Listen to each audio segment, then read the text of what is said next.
आप सब देख सकते हैं राजभवन आवास के सामने यहाँ पे मौजूद है रसोइया के कर्मचारी। और क्या वजह है कि उन्हें आज कचहरी के चक्कर काटने पड़ रहे हैं, ये भी हम जानेंगे उनसे। बेहद ही गंभीर मसला है। जी सर। सबसे पहले मैं आपका चैनल का धन्यवाद देना चाहूँगा।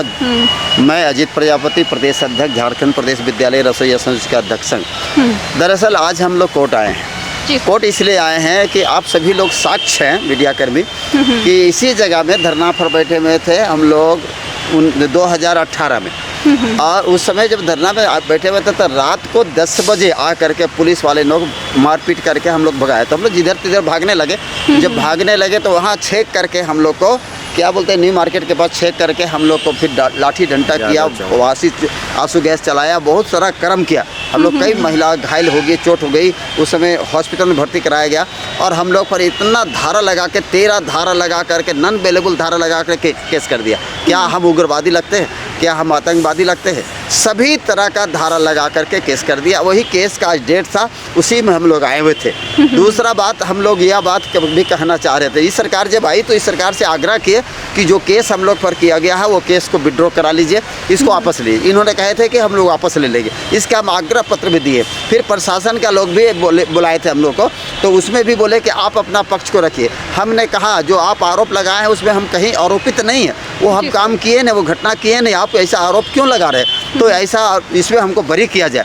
हमने दिया लेकर के, वो आश्वासन दिए थे हम लोग को कि पुलिस अधिकारी कि हम लोग ठीक है, इसमें हम केस को यहीं पर ख़त्म कर देंगे। लेकिन फिर भी आज देखिए 18 से लेकर अभी तक हम लोग झेल रहे हैं। हम सरकार से मांग करते हैं उस केस से बरी किया जाए। दूसरा बात है, जो इस सरकार से हमारा जो वार्ता हुई 3 अगस्त को वार्ता हुई शिक्षा सचिव के साथ, 22 सितंबर 2022 को बात हुई शिक्षा मंत्री, पूर्व शिक्षा मंत्री जगन्नाथ महतो के साथ, सुदीप कुमार सोनू के साथ मिला करके बातचीत हुई। फिर 10 अक्टूबर 2022 को बात हुई, उसमें ये बात सहमति बन गई जो आप लोग मांग है जायज़ है, लेकिन क्रमशः एक करके देंगे। हम अभी मानदेय कम बढ़ाएंगे और बढ़ाएंगे, लेकिन सारी जो मांग है और जो पेंशन का मांग है, अस्थायीकरण करने का मांग है, उसमें आंगनबाड़ी सेविका सहायिका का तर्ज पर आप लोग को किया जाएगा।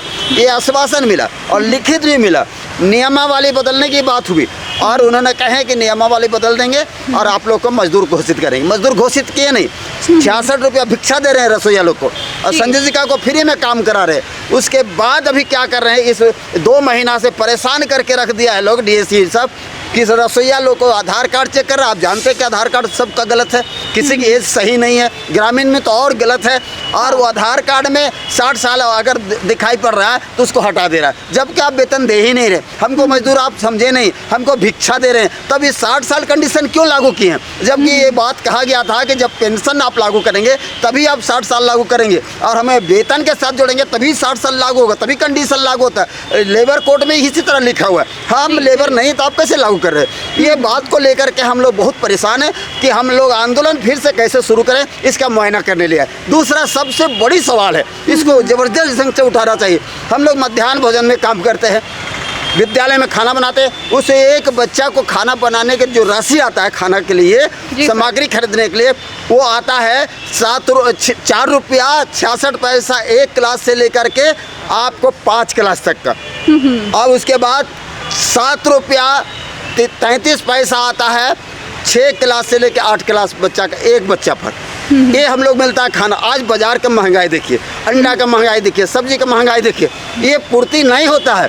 अब ये क्या कर रहा है राज्य सरकार, केंद्र सरकार की योजना जो चला है कि सेंट्रलाइज्ड मिड डे मील चलाएंगे।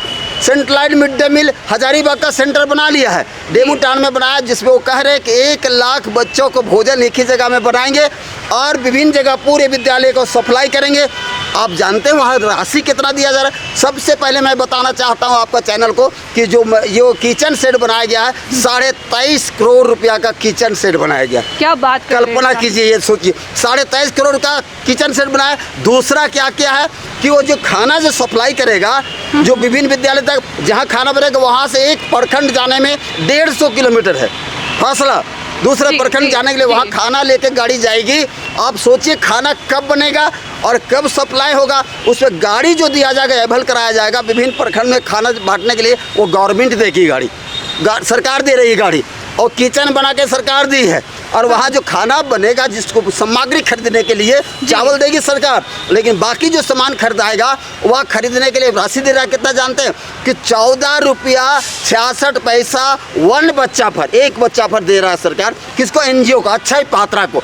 और दूसरा 6 क्लास से 8 क्लास बच्चा का दे रहा 17 रुपया 33 पैसा, ये एक बच्चा को दे रहा। किसको दे रहा है? कंपनी को। हम लोग सरकार को कहना चाहते हैं कि आप मध्याह्न भोजन में जो काम कर रहे गांव का महिला और बच्चे का सामने खाना बनता है, ताज़ा ताज़ा गरम गरम देते हैं हम लोग, उसी में राशि बढ़ा दिए। ये जो राशि आप उसको दे रहे हैं वो राशि सिर्फ दे दिए, ना गाड़ी देना पड़ेगा, ना सेट बनाना पड़ेगा, ना विलम्ब होगा, ना गाड़ी खाना ठंडा होगा, ना बासी होगा, ना केमिकल डाला जाएगा। बच्चों को शुद्ध भोजन वहाँ मिल रहा था, शुद्ध भोजन मिलेगा। इस सवाल को लेकर के राज्य सरकार से हम लोग बहुत दुखी हैं और खास करके केंद्र सरकार से काफ़ी दुखी हैं। इसको हम लोग बंद करने का आपका चैनल के माध्यम से हम लोग आग्रह करना चाहते हैं। राज्य सरकार, केंद्र सरकार और अक्षय पात्रा को, अक्षय पात्रा का मित्र है जो जयंत सिन्हा, वो सामने जाकर राज्यपाल उद्घाटन किए।